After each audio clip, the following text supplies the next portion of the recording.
تراکه ماشاءالله ودرېږه.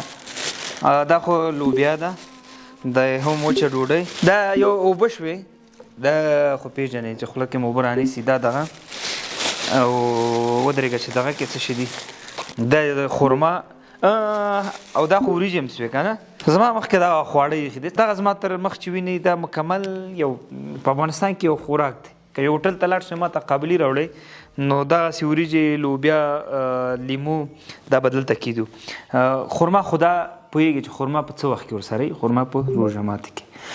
زمونږ الحمدلله دغه چې تاسو وینئ یو بوتل اوبه ورسره دغه مکمل غذا، دغه چې په دې میز ایښي دي، تاسو باور وکړئ په افغانستان کې یوازې داسې کورنۍ شته چې یوازې په دغه اندازه لوبیا یا فرض کړه په دغه اندازه ډوډۍ دا په کومو کورونو کې چې پیدا کېږي، دا وایي چې د دې کورونو اقتصاد تقریبا جوړ دی. پاتې شوه داسې خوراک چې هغه کې میوه هم وي، سبزي پکې وي او نور غذایي مواد پکې وي، اوبه پکې وي، دا خو ډېره لرې خبر ده.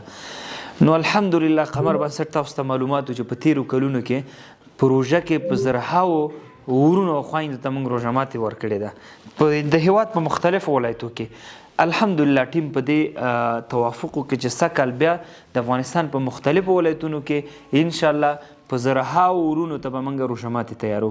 او تاسو فکر کوئ چې دا عادي خبره نه ده ورونو، د دې ډېر غټ ثواب دی.